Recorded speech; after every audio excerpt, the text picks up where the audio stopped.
से कम 3 निष्ठाओं का पालन करना चाहिए, तभी उसका वैष्णव धर्म निभता है। सबसे पहला नाम निष्ठा, ठाकुर जी के नाम के प्रति निष्ठा। नाम जप नित्य किया करें।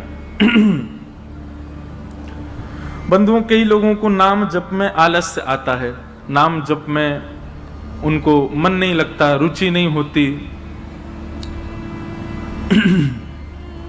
पर सदा याद रखें कि नाम औषधि है। जो काम ठाकुर जी भी नहीं कर पाते वो नाम करता है। कोई पूछे कि ठाकुर जी कहां से प्रकट हुए, तो भगवान को प्रकट नाम ने ही किया है। ठाकुर जी नाम के बिना प्रकट नहीं होते। मैं कथाओं में कहा करता हूं, जिसने गाया उसी ने पाया ठाकुर जी को। जो गाता नहीं है ठाकुर जी को, वो पा नहीं सकता। आप लोग कहें कि हमको सेवा में बहुत सुख मिलता है, हमसे परिक्रमा लगवा लो, कथा सुनवा लो। अच्छा, एक और बात है कि अगर आपकी नाम में रुचि नहीं है ना, तो बाकी के सारे क्रम जो आप करेंगे उसमें आप कोई ना कोई अपराध जरूर बनेगा आपसे। नाम अपराध मुक्त करता है। क्योंकि बहुत बड़ी बात है कि जब आप ठाकुर जी का नाम गाते हैं ना, तो स्वयं श्री जी आकर के आपके सब अपराधों को क्षमा करने का पूर्ण प्रयास करती हैं। एवं श्री जी की कृपा से आपसे फिर अपराध नहीं बनता। सेवा का या जो भी अपराध के नियम हैं, वो सब अपराध नहीं बनते। श्री जी का नाम गाते हैं तो फिर ठाकुर जी पूरी जिम्मेवारी रखते हैं कि भाई ये नाम गाता रहे, उसके लिए इसके जितने भी अपराध इससे बनते हैं वो सब संभालो, इसकी बुद्धि सुदृढ़ करो। नाम का बहुत महत्व है, इसलिए धीरे धीरे प्रारंभ करो। पहले 11 नाम जपो, फिर 21 कर दो, फिर 51 करो, फिर 108 करो, और फिर एक समय ऐसा आए गिनती बंद करो। मैं ये बात अपनी कथा में हर जगह कहता हूं, नाम कभी नहीं गिनना चाहिए। ठाकुर जी का हम कितना जप करते हैं उसकी गिनती मत करो। गिनती करनी है तो उनकी करो जिनकी वजह से इस संसार में पुनरपि जननम पुनरपि मरणम पुनरपि जननी जठरे शयनम, ये बार बार जन्म मृत्यु का जो बंधन हमारा बंधा रहता है, जिन पापों की वजह से, जिन हमारे दुष्कर्मों की वजह से, गिनती उनकी करो। मानव का स्वभाव है, वो दूषित कर्मों को छुपाता है, अच्छाइयों को प्रकट करता रहता है। उल्टा होना चाहिए। अपने द्वारा किए गए श्रेष्ठ कर्मों को छुपाइए। नाथ द्वार दर्शन करके आए तो तब तक चैन नहीं पड़ेगा जब तक आप 10 लोगों को बता नहीं दो हम नाथ द्वारा गए। वृंदावन गए, वृंदावन में जाकर के संतों को भोजन कराया तो तब तक चैन नहीं पड़ेगा जब तक पूरे व्हाट्सएप के ग्रुप उन सब में भेज नहीं दो। वृंदावन में हमने संत सेवा करी। कभी किसी का हृदय दुखा करके व्हाट्सएप पे मैसेज भेजते हो, बोल मैंने इतने लोगों का आज हृदय दुखाया। आज पत्नी को बहुत सुनाई मैंने, वो बेचारी रो रही है, ये किसी को बताते हैं हम? नहीं। मैंने पड़ोसी के साथ में दूषित कृत्य किया, उसके साथ गलत किया, उससे ईर्ष्या करी, इन सब का प्रकाश नहीं करते, इन सबको छुपा के रखते हैं। हम प्रकाश करते हैं अपनी योग्यताओं का, कभी नहीं। ये बात हम इसलिए कह रहे हैं, हमसे मिलने भी आते हैं लोग, अब भीड़ इतनी होती है तो एक सेकंड में भी व्यक्ति को यह लगता है कि मैं बता दूं। आप मिलने आते हैं, आपसे ज्यादा उत्सुक मैं होता हूं आपसे मिलने के लिए, लेकिन एक क्षण के समय में भी आप जब ये बता देते हैं, महाराज जी मेरा इतना नाम जप रोज होता है, महाराज जी मैं इतनी घंटे सेवा रोज करता हूं, मुझे रात्रि स्वप्न में ठाकुर जी दिखते हैं। क्यों? एक बात सदैव याद रखिएगा, भक्ति यदि पूर्ण रूपेण आपके चित्त में आएगी तो आप प्रकाश करने से बचोगे। आप उसका प्रकाश नहीं करोगे, उसको गोपनीय रखोगे। और एक बात कहें, जब आप अपनी प्रेम लक्षणा भक्ति को गोपनीय रखते हैं तो आपके मुख की आकृति प्रकाश करती है, आपको बोलने की आवश्यकता नहीं है। हमारे वृंदावन के संतों को देखो, उनको बोलने की आवश्यकता नहीं, उनका मुखमंडल बता देता है कि कृष्ण प्रेम है चित्त में, इनके चित्त में भजन है, इनके चित्त में नाम विराजमान है। भक्तमाल जी में कथा आती है अंतर्निष्ठ राजा की, जो प्रभु के नाम को सदा अपने चित्त में छुपा करके रखता, कभी किसी को यह पता तक नहीं लगने दिया कि वो एक वैष्णव है। एक दिन रात्रि में सोते सोते उसके मुख से स्वप्न में ही निकल गया, सुसुप्ता अवस्था में निकल गया, हां राम। पत्नी ने सुन लिया।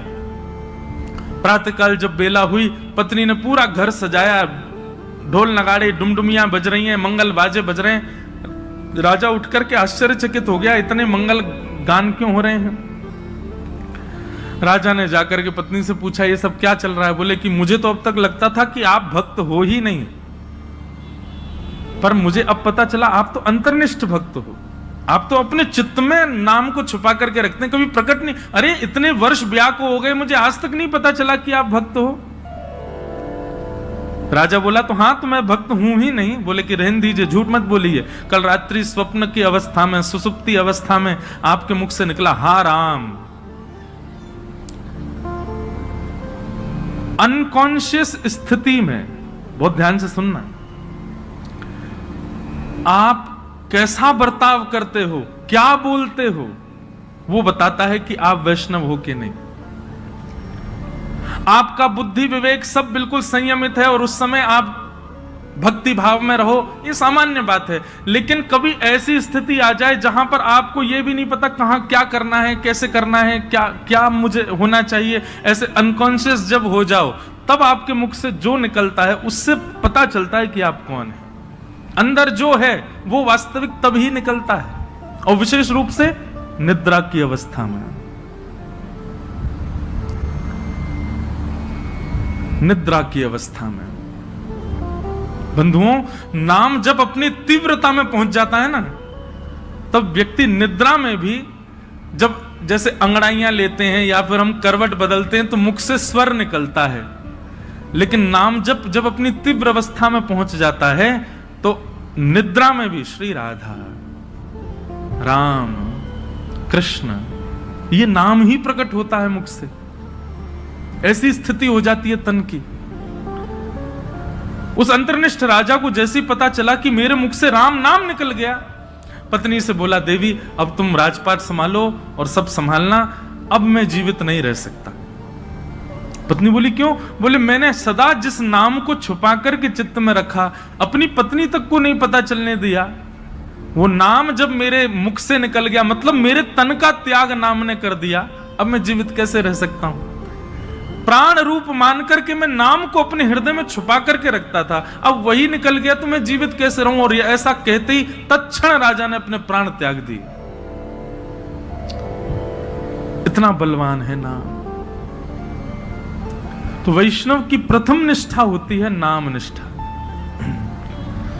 आज मुझसे किसी ने प्रश्न किया, नाम जपने की विधि क्या है? ये विधि विधान जो होते हैं ना, श्लोकों के लिए होते हैं, मंत्रों के लिए होते हैं, नाम के लिए कोई विधि नहीं है। जपात सिद्धिर जपात सिद्धिर जपात सिद्धिर न संशय। उठते बैठते खाते पीते हंसते हर समय जपते रहो, नाम है ठाकुर जी का। आपका गुरु मंत्र जो है, गुरु श्लोक, गुरु मंत्र जो आपको मिला है, या द्वादशाक्षर मंत्र है, यो जो मंत्र की विधि है, उसके लिए तो आपको आसन चाहिए, स्वच्छता चाहिए, एक जगह बैठना, मन एकाग्र होना, ये सब चाहिए। पर नाम तो आप हर समय जप सकते, हर समय हर क्षण। तो वैष्णव की सबसे पहली निष्ठा है नाम निष्ठा। इसलिए नाम को प्रारंभ कीजिए। अच्छा, नाम के प्रति 2-3 बातें ध्यान रखिएगा। नाम जपना भी एक सेवा है, और जैसे मंदिर की ठाकुर जी की सेवा है ना, उसमें अपराध नहीं होना चाहिए, उसमें लगन होनी चाहिए, उसमें तत्परता होनी चाहिए, उसमें स्वच्छता, शुद्धता और हृदय में प्रसन्नता होनी चाहिए। ठीक वैसे नाम भी एक सेवा है। जब आप कृष्ण बोलें तो आपके चित्त में त्रिभंग लली वरहा पीड़म नटवर वपुः कर्णयो कर्णकारम कस्तूरी तिलकम ललाट पटले वक्षस्थले कौस्तुभम नासाग्रे वर मुक्ति कंतर तले वेणु करे कंकणम सर्वांगे हरिचंदनम सुललितम कंठे च मुक्तावली गोप स्त्री परिवेष्टितो विजयते गोपाल चूड़ामणि। कृष्ण कहते ही आपके चित्त में गोपाल जी प्रकट हो जाएं, उनके मधुर रूप का दर्शन होने लग जाए। श्री राधा कहते ही अति सुकुमारी अति सुकोमला हमारी वृषभानु नंदिनी किशोरी जी की झांकी आ जाए, और फिर उस नाम को ही कभी इत्र मान करके, उस नाम को ही पंचगव्य पंचामृत मान करके, उस नाम को ही वस्त्र मान करके, उस नामी की ही श्रृंगार करो, सेवा करो, माला पधराओ, सुंदर नाम से ही आरती करो, नाम का ही प्रसाद भोग अर्पित करो। इस प्रकार नाम से निष्ठा से सेवा होती है। केवल ये माला फेरना और जप पूर्ण करना, अपनी संख्या पूर्ण करना नाम जप नहीं होता है। चित्त में एक कुंज का निर्माण करो, सुंदर यमुना जी बह रही हैं, सुंदर हरे भरे वृक्ष हैं, पीछे सुंदर सुंदर गिरिकंदरा दिख रही हैं, बीच में एक सेज सजी है, उस सेज पर हमारे श्याम सुंदर विराजे हैं और नाम चल रहा है। नाम वृक्षों में भी दिखे, नाम सेज पर भी दिखे, नाम यमुना जी में भी दिखे, नाम पीछे के सुंदर गिरिकंदरा में भी दिखे, और नाम ठाकुर जी में भी दिखे। पर उसी नाम के जल से ठाकुर जी को अभिषेक कराया, उसी नाम के जल से ठाकुर जी को प्रक्षालन किया, उसी नाम के जल से, उसी नाम से ठाकुर जी को वस्त्र धारण कराया, उसी नाम से इत्र धारण कराया, उसी नाम से प्रसाद, उसी नाम से ही ठाकुर जी को आरती, और उसी नाम से बलैया। ऐसी पूरी एक सेवा की विधि है। उस सेवा को मानसी रूप में करते हुए नाम जप करना, ये नाम निष्ठा है। ऐसे नाम जप होता है। नाम जप का दूसरा रूप, आज जितना हुआ है कल उससे अधिक होना चाहिए। अगर नाम जितना आज है कल भी उतना ही है, और बल्कि परसों कम और हो गया, तो इससे नामापराध होता है। नाम बढ़ना चाहिए, नाम बढ़ाओ। नाम के प्रति दूसरी भावना, कोई यदि आपसे पूछे कि आप क्या जपते हो, तो पहले परख लीजिए। यदि वो अधिकारी हो तो ही बताइए, नहीं तो उसके सामने प्रकाश करने की आवश्यकता नहीं है। अपने आप को ऐसा बता दो ना, हम तो कुछ करते ही नहीं, महासंसारी हैं हम, तो पापी पामर जीव हैं। अपने आप को मत दिखाइए कि आप नाम जापक हैं। कोई यदि पूछे और लगे कि हाँ ये वैष्णव है, कोई गुरुजन पूछे, हम पूछ लें, हम तो वैसे हम भी संसारी हैं, हम पूछे तो मत बताओ। कोई संत पूछे, कोई महापुरुष पूछे, कोई वैष्णव पूछे, तो उनको उजागर करो। सबके सामने उजागर नहीं। यहाँ लोग बताते फिरते हैं कि हम कितना नाम जप कर रहे हैं, क्यों नहीं, ये नामापराध है। सबके सामने अपने नाम का प्रकाश मत करो। भाई, अगर किसी भाव से आपका प्रेम बढ़ रहा है, उस भाव को गोपनीय रखो ना, उसको प्रकाश करने की आवश्यकता क्या है। तो नाम में इस बात का ध्यान रखें कि अगर कोई व्यक्ति अयोग्य, किसी को मत मानो, लेकिन यदि आपको अनुभव हो जाए कि ये वैष्णव भाव में नहीं है, बस ऐसे चलते फिरते पूछ रहा है, तो उसके सामने अपने आप को मूर्ख ही घोषित करो। ये मत बताओ कितना नाम जपते, नहीं तो नामापराध होता है। तो सबसे पहली वैष्णव की निष्ठा होती है नाम निष्ठा। वैष्णव की दूसरी निष्ठा होती है तुलसी निष्ठा। उसके तन पर यदि तुलसी स्पर्श नहीं है, तो ठाकुर जी उसके हाथ से सेवा तो बहुत दूर की बात है, जल भी स्वीकार नहीं कर देंगे। इसलिए आपके तन पर तुलसी स्पर्श होना बहुत आवश्यक है। यह वैष्णव की दूसरी निष्ठा है। कई लोग पूछते हैं तुलसी धारण करने के लिए, आप लोग धारण कर लीजिए, लेकिन उसके बाद लोग पूछते हैं महाराज जी, अगर हम तुलसी धारण कर लें और कहीं कुछ खाना पाना हो तो तुलसी धारण करने के बाद में एक नियम का पालन आपको निश्चित रूप से करना है कि कुछ भी खान पान ऐसा नहीं करना जिससे तुलसी का अपराध बने। और यदि आपने कहीं गलती से तुलसी जी के धारण के पश्चात कुछ ऐसा खान पान किया है तो दूसरे दिन उन तुलसी जी को यमुना जी में पधराओ, आना पड़ेगा, भोपाल से वृंदावन ही आओ, तुलसी जी को पधराओ, क्षमा याचना करो, ब्राह्मण भोज कराओ, संतों के चरणों में प्रणाम करके क्षमा मांगो, फिर दूसरी तुलसी जी ठाकुर जी के चरणों में अर्पित करके फिर धारण करो, फिर ये वचनबद्ध हो जाना कि अब नहीं करेंगे। एक व्यक्ति मुझसे बोला, बोले महाराज जी जब खाते पीते हो उस समय उतार दें, खान पान करके फिर पहन लें। वाह, ऐसा नहीं करना है। मन में एक भाव आता है कि श्री तुलसी जी आपके कंठ में विराजमान होने के लिए अपने रूप का त्याग कर देती हैं। वो एक पौधे के रूप में होती हैं, वृक्ष के रूप में होती हैं, ठाकुर जी को सुख देने के लिए नवीन नवीन अपने अंदर पत्रों को प्रादुर्भाव करती हैं, ठाकुर जी की सेवा में जाएंगे। लेकिन आपके कंठ को सुशोभित करने के लिए और आपके तन के कल्याण के लिए वो अपने उस रूप का त्याग कर देती हैं, अपने आप को छिलवा देती हैं और उसके बाद माला बनकर के आपके गले में विराजमान होती हैं। इतना बड़ा त्याग तुलसी जी हमारे लिए करती हैं, हम उनके लिए ये सामान्य सी वस्तु नहीं छोड़ सकते। इसलिए तुलसी निष्ठा, तुलसी जी को धारण करो। तुलसी जी गले में धारण होने के बाद में जैसे ही आप कुछ भी पाते हैं, पहली बात तो प्रसाद ही पाएंगे, प्रसाद पाते ही जैसे ही कंठ से नीचे जाएगा, कंठ में तुलसी जी है, नीचे जाते ही उसमें जितने दोष होंगे सब समाप्त हो जाएंगे। तुलसी जी कंठ में धारण हैं और उस समय आपने जलपान किया तो जलपान जैसे ही तुलसी जी के यहां कंठ से नीचे गया, तुलसी जी का स्पर्श होते ही वो साक्षात श्री यमुना जी का, श्री गंगा जी का जल हो जाएगा, ठाकुर जी का चरणामृत हो जाएगा। अरे कहां तक कहें, आप स्नान करेंगे और जैसे ही जल अपने सिर पर डालेंगे, आपके मुख पर आकर के जल जैसे ही तुलसी जी का स्पर्श करके सर्वांगीण अंग पर जाएगा, वह भी दिव्य किसी पवित्र नदी का रूप धारण करके, उनके जल का रूप धारण करके आपके तन को पवित्र कर देगा। तुलसी निष्ठा। कई संप्रदायों में तुलसी जी का भाव ऐसा, धारण करो पर स्नान के समय मत करो।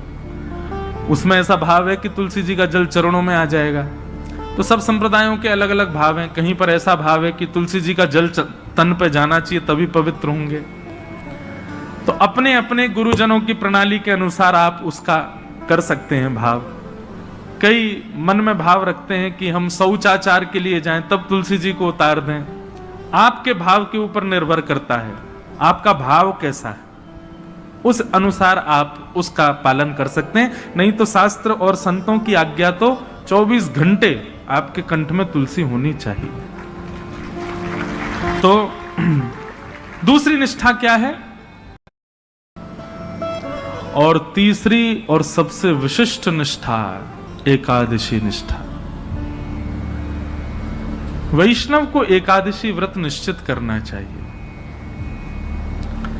एकादशी के दिन अन्न में पाप का निवास होता है और उसके कारण एकादशी के दिन, अब यहां पर भी एक बात आ जाती है, भाव की बात आती है। देखो, भाव प्राधान्य जब हो जाती है ना बात, तो फिर वहां पर नियम नहीं चल पाते। बहुत ध्यान से सुनिए सब लोग। अब हमारे राधा वल्लभी है और हमारे हरिदासी वृंदावन के, वहां पर अधिकतर एकादशी नहीं मानी जाती।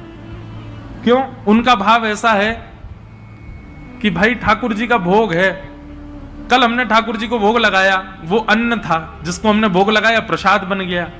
अब आज एकादशी है, हम उस प्रसाद में फिर ये कर रहे हैं कि नहीं आज एकादशी, आज तो हम उसको पा ही नहीं सकते।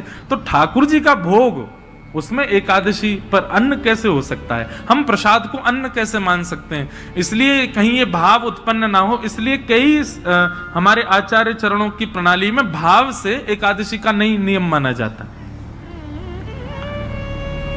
पर आजकल के मॉडर्न जमाने में करवा चौथ भी नहीं रखती कई माताएं। क्यों? अरे मेरा ब्याह हुआ, मेरा पति इतना फल फूल रहा है, उसके लिए मैं भोजन क्यों त्यागूं? मैं तो खूब रज रज के पाऊंगी इसलिए माताएं पाती हैं। देखो कितना भी आप पाओ, लेकिन जब करवा चौथ के दिन कोई मां कोई बहन अपने पति के लिए व्रत करती है, एक दिन के लिए किया गया व्रत वो शोभनीय लगता है, सुंदर लगता है, उसमें कोई पीड़ा नहीं, सबको अच्छा लगता, बल्कि माताएं सौभाग्य मानती हैं कि हम व्रत करें। और आजकल तो भाई लोग भी करते हैं पत्नी के लिए, अच्छा है। आप लोग ज्यादा एक्सपीरियंस्ड हो, हमको नहीं पता, लेकिन हमारे लिए तो भैया एकादशी जो है ना, हमारे प्रियतम के लिए ये करवा चौथ का व्रत है हमारा। हम अपने श्याम सुंदर रूपी प्रियतम के, अच्छा लोग कहते हैं आयु बढ़ती आदि आदि, जो भी कुछ भी बढ़े ना बढ़े, लेकिन हाँ करवा चौथ का व्रत जब मां करती है तो उसका अपने पति के प्रति प्रेम बढ़ता है। पति को भी लगता है अरे मेरी वजह से बच्चा भूखी प्यासी बैठी सुबह से। भाई सेक्रीफाइस जो होता है ना, ये प्रेम में बहुत आवश्यक है। और अन्न जो है ना, ये हमारे प्राणों को धारण करता है। अगर हम उस अन्न के प्रति एक दिन का सेक्रीफाइस करते हैं तो उसमें कौन सी बड़ी बात है। और भाई ऐसे सेक्रीफाइस यदि अगर रोज करो, सब जानते हैं एकादशी कैसी होती है, कुटू की पकौड़ी, कुटू की कचौड़ी, समा के चावल, मखाने की खीर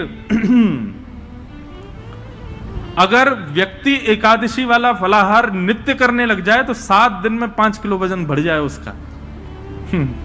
आप बाकी के दिन इतना नहीं पाते जितना एकादशी, और एकादशी के दिन तो कई लोगों को वैसे तो 3 बार पाएंगे, नाश्ता, भोजन, रात्रि भोजन। एकादशी के दिन 6 बार पाते हैं। बोले हमारा व्रत और है, बार बार कहते और है इस बात को, व्रत है आज हमारा।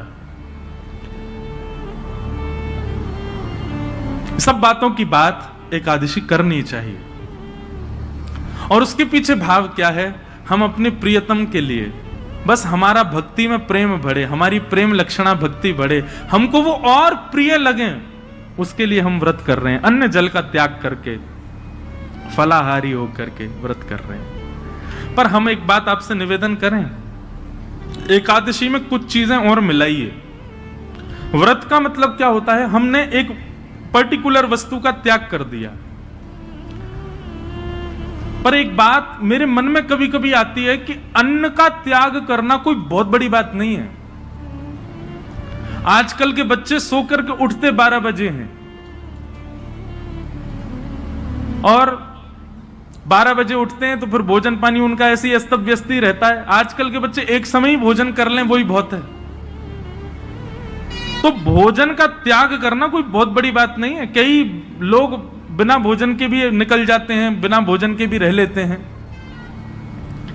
ये उस समय बड़ी बात थी जब और साधन नहीं थे, जब हमारे पास में टीवी नहीं था, हमारे पास में फोन नहीं था, इंटरनेट नहीं था, ये सारी आधुनिकताएं नहीं थी। तब मानव का एक ही काम था, काम करो भोजन पाओ, काम करो भोजन पाओ। भोजन ही सब कुछ होता था। उन कालों में उस भोजन को त्यागने के लिए व्रत की विधा बनाई गई। पर आज वास्तव में व्रत उस वस्तु का होना चाहिए जिसके बगैर आप एक क्षण नहीं रह सकते। उस वस्तु का व्रत होना चाहिए। तो कई बातें हैं। एकादशी में 2-3 चीजें जोड़िए।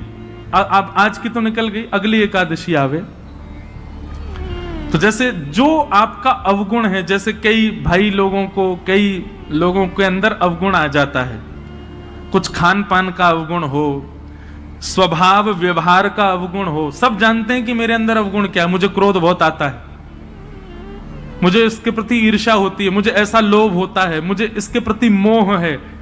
ये जो आपकी दूषितताएं, उनका व्रत कीजिए। सावधानी से सुनो, सब लोग इधर देखो, कथा सुनो। अपनी दूषित वस्तु जिसके बगैर आप एक क्षण नहीं रहते, उसका त्याग कीजिए, तब व्रत माना जाएगा।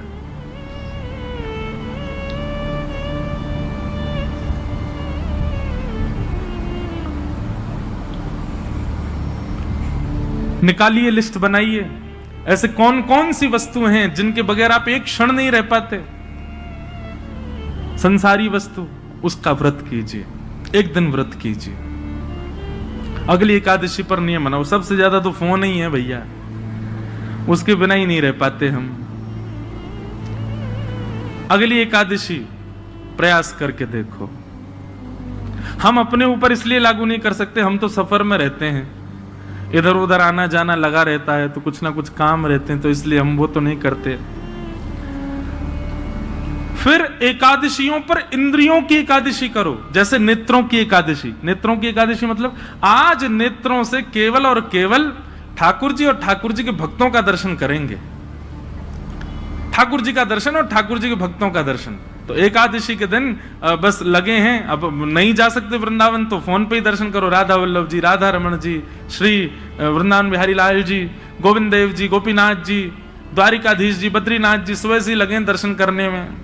और वैष्णवों का दर्शन करो, चुन करके निकाल के अपनी बाइक गाड़ी जाओ, संतों के यहाँ जाओ, वैष्णवों के यहाँ जाओ, जाकर के उनको प्रणाम करो।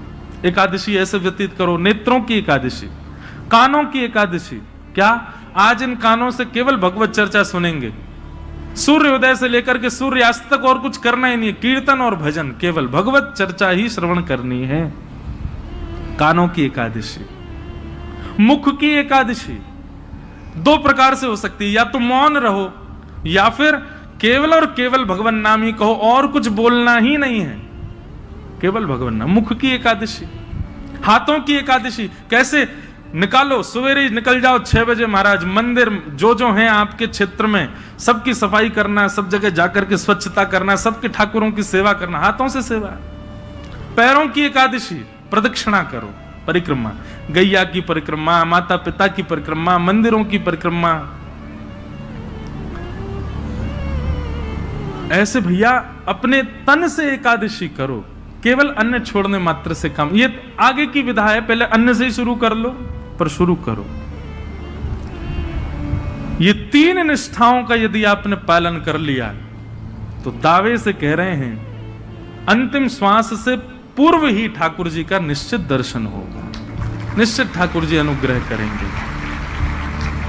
और भाई प्रयत्न तो करने पड़ेंगे, बिना प्रयत्न के ठाकुर जी तो नहीं मिल रहे। हम इतने बड़े भक्त तो है नहीं कि ठाकुर जी बेचारे हो गए कछु ना करे आदमी ले आओ याते। कछु तो करो, ऐसा तो कछु जीवन में लाओ जैसे लाल जी आप सो प्रसन्न हो, आवे आपके समीप। और एक बात मैं आपसे कहूं, पाव भाजी खा लो बाहर किसी ढकेल पर, 20 रुपए का मिल जाएगा। वही पाव भाजी 5 स्टार होटल में खाओ 500 रुपए का। क्यों? प्रस्तुतिकरण में भेद है। ऑफरिंग, वो ऑफर करने का नतीजा है कि वहां महंगा है, यहां सस्ता है। ठीक वैसी भक्ति भी है। तुलसी डाल दी, उसी में चावल डाल दी, उसी में रोली डाल दी, उसी में चीनी डाल दी, उसी में सब डाल दी, जा गए शंकर जी पर चढ़ा के और नियम करके त्रिपुंड लगा के बेलपत्र चढ़ा के सिर पे लेके आ गए। एक तो ये ऑफरिंग है और एक दूसरी ऑफरिंग है, सारी सामग्री बढ़िया सुंदर सजा करके लेकर के गए, एक एक करके एक एक सामग्री शंकर जी पर चढ़ा रहे हैं, सुंदर कोमल हाथों से शंकर जी के सुंदर अभिषेक कर रहे हैं, और उसके बाद में सुंदर इत्र लगा करके त्रिपुंड लगा करके प्रणाम करके खूब देर रज रज के भाव से करके आ रहे हैं। दोनों में अंतर है कि नहीं?